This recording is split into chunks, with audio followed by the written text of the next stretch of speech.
anita nu yama krengere ka dia obelejele ma cheni muso demse na ne mabakoro munu me kan lameni wati na mali kono ani mali ko kan baw fu dante foli mina o sogole no wati na ko kuma so mandila ni we kuma so jega fo ya billa silika ma keme burguru lon flan be asan fe ni anga do kun kuna funu ka foli ka kenyo an kan wati fle josen la kuma baw fle 20 janvier hukumu kono no be talike anga finitigla kaw oluka yere mahoroyan soroli o nyagali bala ko nyanama la nga jamana kono na jwa ku kono na ni tuye atako biworo ani nani naye wa nyagali bara o berjelen kera génie militaire ni o yanga finitigla kaw olu jabala badoy ako nyama ya tme anga jamana kuntigi yere buruni o général d'armée Assimi Goïta e kenen kan we fencha manke meme talike kasega jonjon ta la jali fenna kadi anga finitigla kado mamunu ye gele o soro kele yoro la ani ka la jali fen chama wore ku yuko na wala wala nga jam kan kono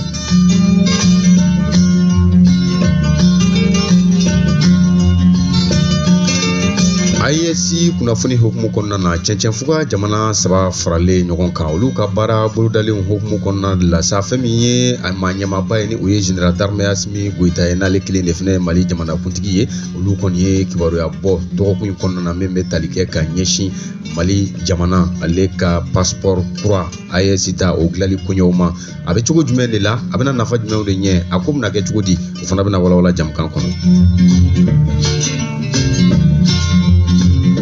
muso jekulu do be ni wati na luko ni kenembe ku nyengrembo anka dulanchila koromi be nangwa mako Seydou Keita na ledi izini belebele bado dale ni wati na kama soro aleni jamana manyema o benkami temena ka fo ko femi mali shikolo kata se benema ni tikawu ulu kana boku belejele bina baile manga jamana kono ka ke fenna fama we kadi jamana diuma o kira sababu ye ka gelea bla mando ko ulu da do la ko foyena ufana bina wala jam kan kono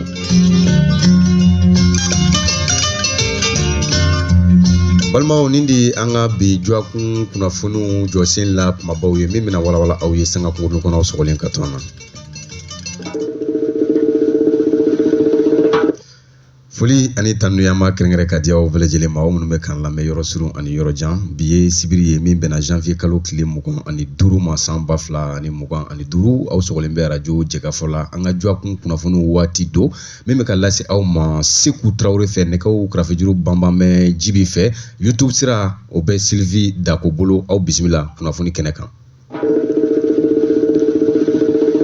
ina fo anya nyafona chugumina nga kuna funi josen la mabawla femiye mali finitigla kawni o be talke armée mali la oluka yerema horonya tali nyagalilu namba wele ko 20 janvier o tako biworo ani nanina o kon kera dwa kun yere konnana na nyagali bara o belejelen kon kera femiye génie militaire ni ale ye finitigla kaw olu jabala doye wa kene nyamaya tmbe nga jamana kuntigi yere buru ni o ye général d'armée Assimi Goïta kata se premier ministre mani o ye général de division Abdoulaye Mbaye Kafara jamana ma ba chama wore ko lut me kenen kan o femi anga jamana kuntigi ni o général d'armée Assimi Goïta kenen kon kan ayo fuli kenen ta ka nyeshi anga finitigla kawma ka sabuke uyere chesri ni jija minunke ka nyeshi aywa mali yere be se ka lakana chugumina ka bo dibila ka bo majugu olu ka bolo kan ayida dolula ko wala wala o kuma do fana talike jmena ira ka fo dona na tawla mali yere be na wulika jobbele u sabati chugumina an yere ka marama femba do be ni o be talike marfa kisew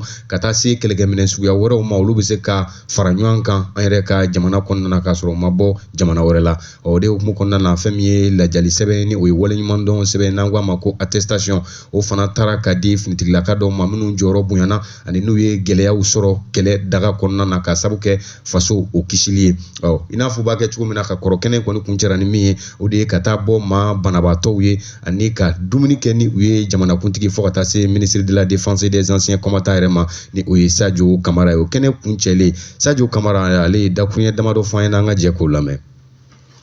Yaya Traoré présent matricule biye surasuka nyanaje don kerenkerenen don fintigla kawbulo domina meya surasikew ka koba munun ke amolu yira jamala don fana don mununa amanga minon yira ani anga kelekecew don kerenkerenen fana don an bɛ ɲɛfɔli kɛ maliyɛnw ye k'u hakili sigi an bɛ baara min na o kan. Nin y'a san damadɔ ye président de la transition général d'armée Assimi Goïta a ye hakilina kura ta n'o ye ka na dumuni kɛ ani ka médaille di n ka kɛlɛkɛcɛ minnu ye u joli bɔn walasa anw bɛ se ka lafiya, walasa dan kana se ka kari Mali la. Hakilina ɲuman don, hakilina in bɛ ko damadama yira, a bɛ fɛn fɔlɔ min yira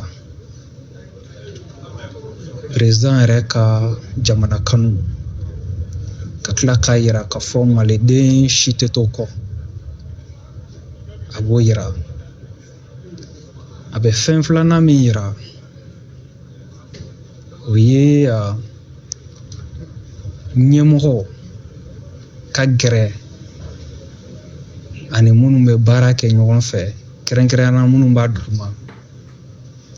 O y'a ka laɲini ye. Nin dumuni ni médaille den bɛ o yira.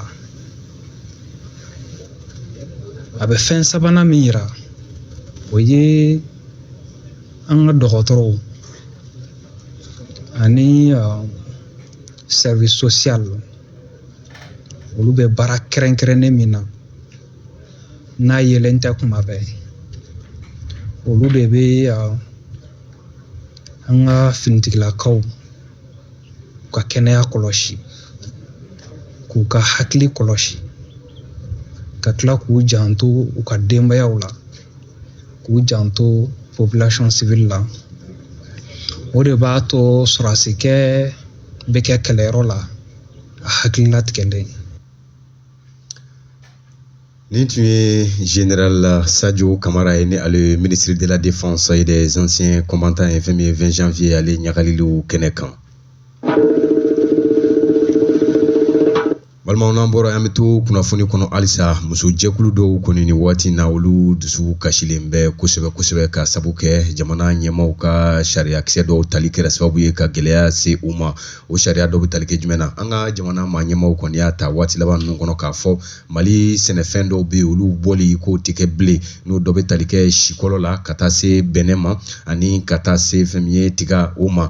A tali kɛra sabu kɛra min ye o de ye k'a fɔ an ka Mali jamanaden dɔw olu kɔni ye usinibaw dayɛlɛ minnu bɛna kɛ sababu ye ka se ka nin sɛnɛfɛn ninnu k'u bayɛlɛma ka kɛ dumunifɛnw ye ka di malidenw ma nɔgɔya la, ni o dɔ bɛ tali kɛ Seydou Keita la. Nka ka kɛ ni nin hakilina in kɔni tali ye, maa minnu tun bɛ yen n'olu ka baara fanba ye nin baara ninnu de ye,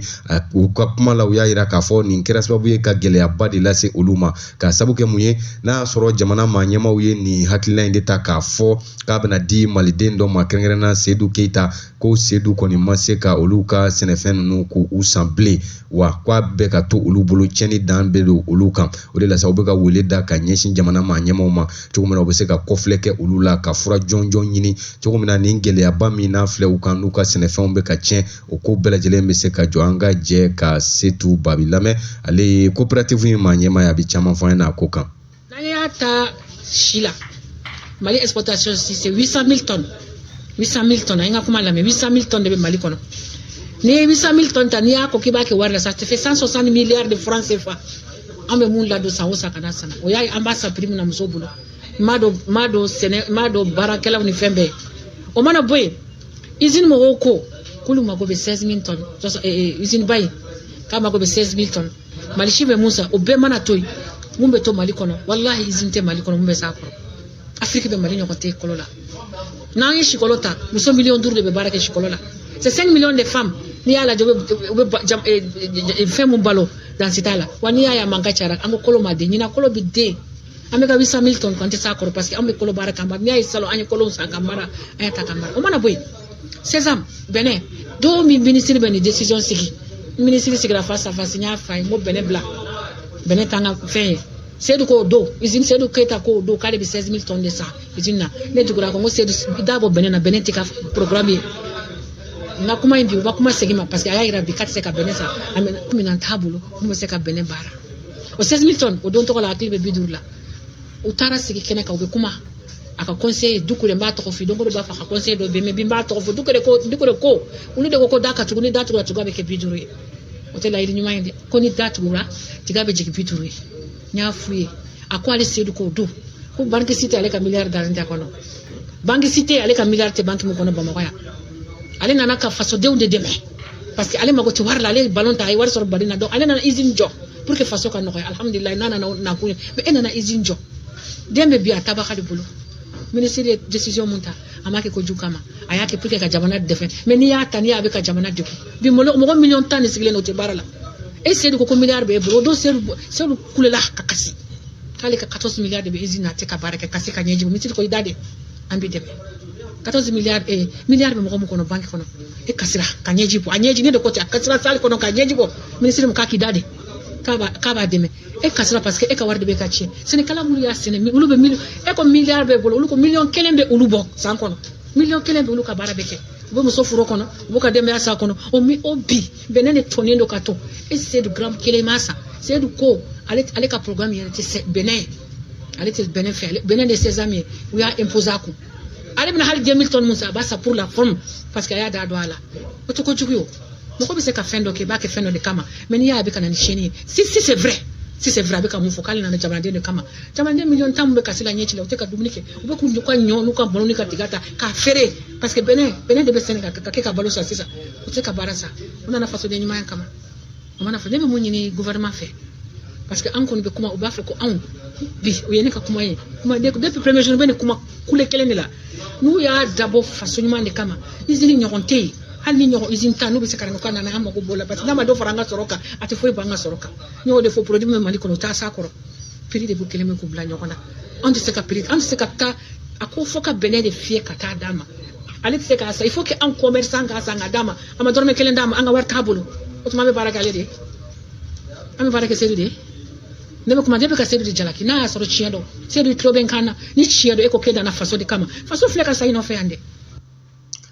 aiwa ni tun ye muso jɛkulu nu coopérative ka maa ɲɛma ale ka dantigɛlɛkanw ye ka ɲɛsin u yɛrɛ ka kɔnɔguwankow ma n balimaw halisa an bɛ to kunnafoni kɔnɔna na dugukolo ko koɲɛw olu ɲɛnabɔli hukumu kɔnɔna na minisiriso min bɛ yen n'ale ka baara ɲɛsin bɛ dugukolo ko koɲɛw kɔni ma olu ye lajɛ belebele dɔ kɛ ka se ka hakililaw ta ka ɲɛfɔli kɛ jama ye dugukolo ko lahalaya yɛrɛ o bɛna kɛ cogo jumɛn de kan an ka jamana kɔnɔ don n'a nataw la o dɔ kɔni kɛra fɛn min ye ayiwa maaw ka wele ka na cogo min na u bɛ se ka titre foncier ta ani ka fɛɛrɛ jɔnjɔnw k'olu sigi sen kan minisiriso yɛrɛ kɛmɛ ka baaraba minnu sigi ɲɔgɔn kan dugukolo ko ta fanfɛla la u k'o siraw taama sanni feere hukumu kɔnɔna na cogo min na caman bɛ se ka bɔ dugukolo ko o gɛlɛyaw la o de hukumu kɔnɔna na sa u y'a lajɛ sa ka se ka dɔ bɔ dugukolo yɛrɛ o sɔngɔ na ni ka bɔ 1000 na ka n'i yɛrɛ sɔrɔ 400 wali 600 la Bamako kɔnɔ yan ani Mali fan tɔw fɛ caman bɛna bɔ olu koɲɛw la nka Amadu Mayiga ni ale ye secrétaire général ye ministère de l'urbanisme na ale bɛ walawalali caman kɛ an ye a ko k'an ka jɛ k'o lamɛn. N'a ma ɲɛ k'a fɔ ko titre dɔrɔn de ye papier ye dugukolo ko kun kan an k'a lajɛ cogo jumɛn dɔ bɛ se ka bɔ titre sɔngɔ la dugukolo sɔngɔ la o fɔlɔ ye filanan an k'a lajɛ a lasɔrɔli bɛ nɔgɔya cogo min na jamanadenw ma donc fɔlɔ min ni o ye sɔngɔ binni ye o décret de taara janvier kalo tile 8 tɛmɛnen ni loi in taara a yɛrɛ k'a fɔ fɛn fɛn ni papier wɛrɛ de bɛ bolo min tɛ titre ye aw kan ka laɲini kɛlen b'aw fɛ a ka taa domaine na k'a falen k'a kɛ titre foncier o kɔrɔ ye ko dugukolo de bɛ taa feere ma parce que o papier minnu filɛ dugukolo b'i bolo k'i mago ɲa la mais i ta tɛ mais pour a ka k'i ta ye f'a ka kɛ titre foncier n t'a dɔn n'a ye kɔsan in na an ka jamana ɲɛmaa général d'armée Assimi Goïta a kɛtɔ ka foli labila san yɛlɛma foli labila an ka maakɔrɔw ye a yira k'a fɔ ko dɔ kɛra min ma bɛn a ma n'o ye ale taalen kɔrɔ kɔ Safo ka taa première pierre poser dugukolo ka dugukolo min ni o dépôt la a kan ka dɔn bɛɛ fɛ k'a fɔ ko a ma minɛnen don centrale solaire jɔlen na pour que ka courant di jamanadenw ma maire ni préfet sɔrɔ minnu ye papier di a kan an b'o sɛbɛntiya ne bɛ ka kuma fɛ sisan n dalen yɛrɛ t'a la k'a fɔ hali an bɛ kuma min na sisan n'a sɔrɔ maire dɔw ni préfet dɔw ou bien sous préfet dɔw tɛ ka papier bɔ dugukolo la ka sɔrɔ sariya in taara depuis 2020 comme entreprise ko k'a tɛ se ka baara daminɛ ni yɔrɔ ma labila donc on obligera ka disposition ta ministère chargé de l'énergie obligera ka disposition ta ka génie bila ka a yɔrɔ bɛɛ libéré donc sow bɛ ka si pour que baara ka se ka daminɛ ni mɛlɛ yɛrɛ y'a fɔ kangani ta k'a ta ka titre foncier ɲini yɔrɔ la a bɛ hami a b'a fɔ ko a tagasi ka ca a tɔrɔkɔ ka ca tɔɔrɔya b'a la donc o tɔɔrɔya in fana f'an ka fura ɲini o la fura min sɔrɔlo fana la an fɛ o ye ka anw yɛrɛ bɛ wuli ka an organiser ka titre foncier dilan ka bila an tɛ mɔgɔ kɔnɔ tuguni ko i bɛ fɛ ka titre kɛ k'i wulila ka na o kɔrɔ tɛ ko ni min bɛ fɛ ka na titre kɛ k'i kana na de bɛ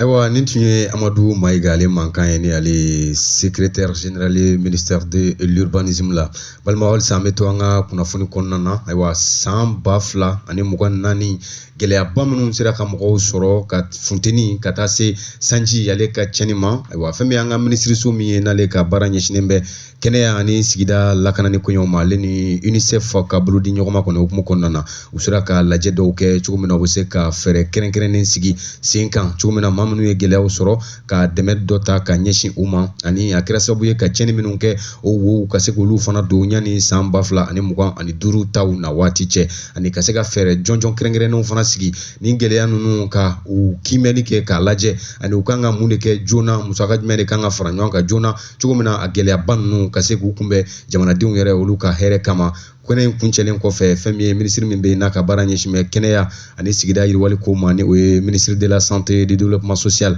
Assa Bajalo Touré colonel ale ye dakuruɲɛ damadɔ fɔ an ɲɛna an ka jɛ an k'o lamɛn ɲɔgɔn fɛ. 2024 tiɲɛni minnu kɛra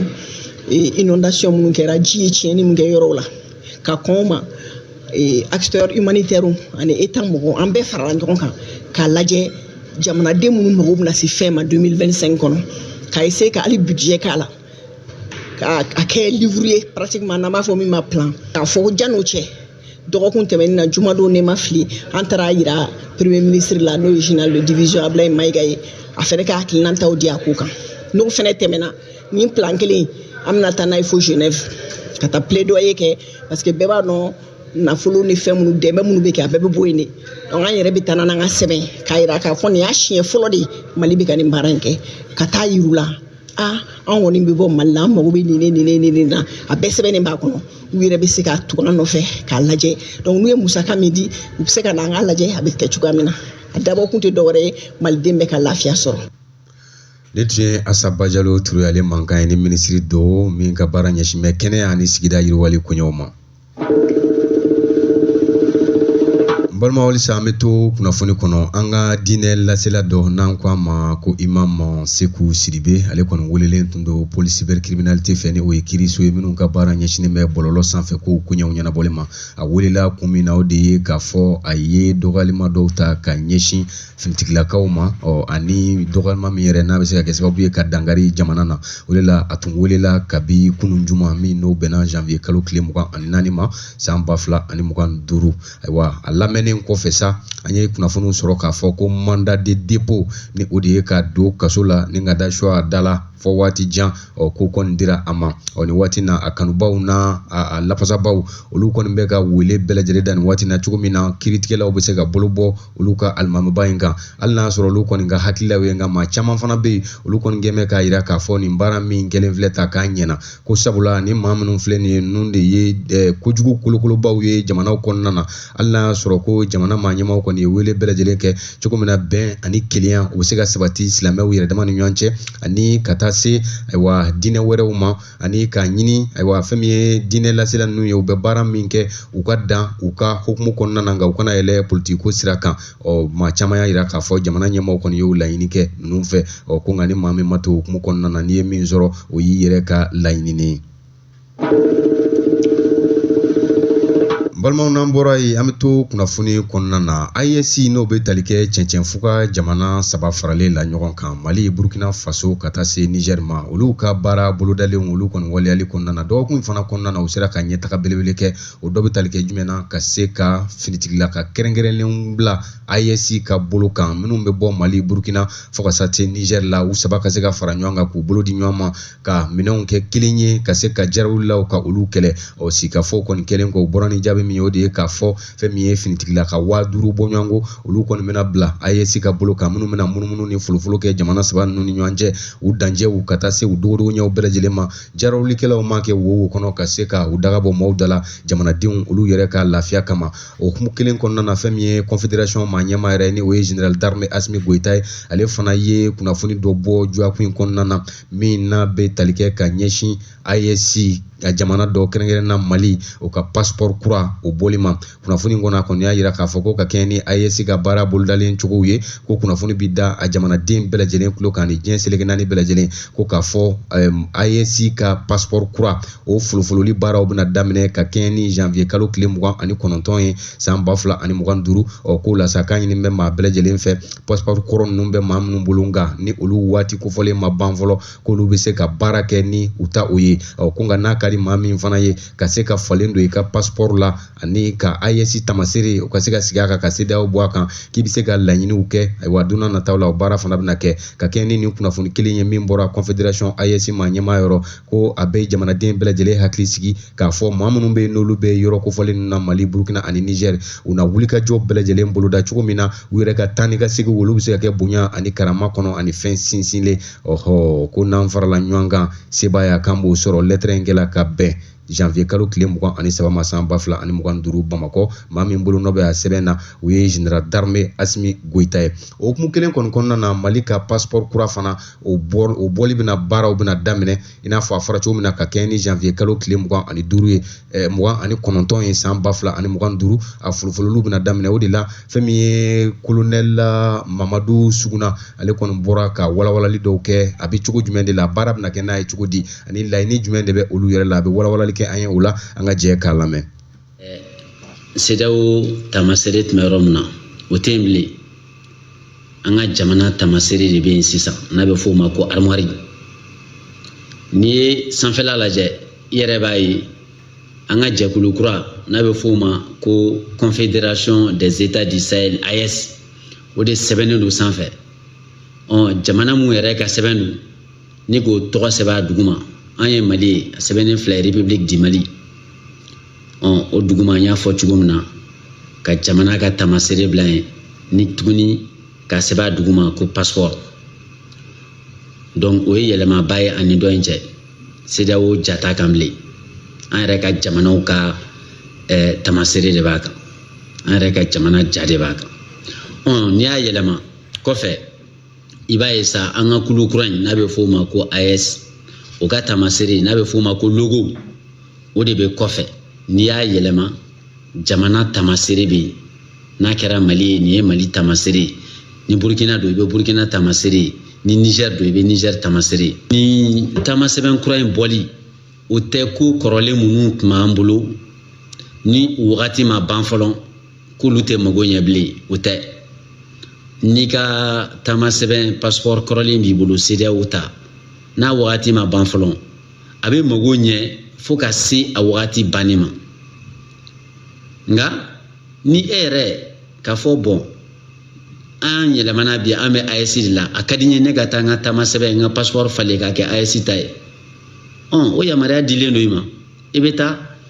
musaka minnu kan ka bɔ k'i ka passeport falen i b'i ka passeport falen i b'i ka AES passeport sɔrɔ nka n b'a faranfasiya k'a fɔ a bɛ daminɛ janvier kalo tile 29 donc mɔgɔ minnu ka demandes bɛ sen na o tɛ AES ta ye dɛ olu kɔni ka passeport bɛ bɔ ni kɔrɔlen ye an bɛ don min na i ko bi yɛlɛmali wɛrɛ foyi ma don passeport tacogo la yɛlɛmali foyi ma don a musakako la musaka kelen de don tacogo kelen de don dossier kelen minnu bɛ deli ka taa i ka kan ka taa ni sɛbɛn minnu ye n'i bɛ passeport ta o sɛbɛn kelen ninnu de don. ayiwa nin tun ye colonel Mamadu Suguna ye ne y'ale walawalali kɛ an ye sisan passeport ko kuɲɛw kan ayiwa n badenw ni ne bɛ dan sigi an ka dɔgɔkun kunnafoni na an sera ka min fara ɲɔgɔn kan k'a daminɛ ntɛnɛn na fo ka na bila bi la ka lase aw ma o de ye nin ye nɛgɛw karafe juru tun bɛ jibi bolo wa youtube sira kun matarafalen bɛ Sylvie Dako fɛ an ka baaraw bɛɛ lajɛlen kalifalen tun don an ka ɲɛmaa la ni o ye Buwa Jabate rédaction kɔnɔna na fɛn min ye Bubakar Traoré an yɛrɛ ka ɲɛmaa ale tun bɛ k'i hakili to la ayiwa jamukan lasera aw ma Seku Traoré fɛ an bɛ dugawu kɛ Ala ka waati wɛrɛ yira n'an bɛ ɲɔgɔn sɔrɔ yan nɔ ka se k'an da don kunnafoni na k'u fɔ aw ye aw sɔgɔlen ka to radio Jɛka fɔlɔ aw ni ce aw ka kulomajɔ la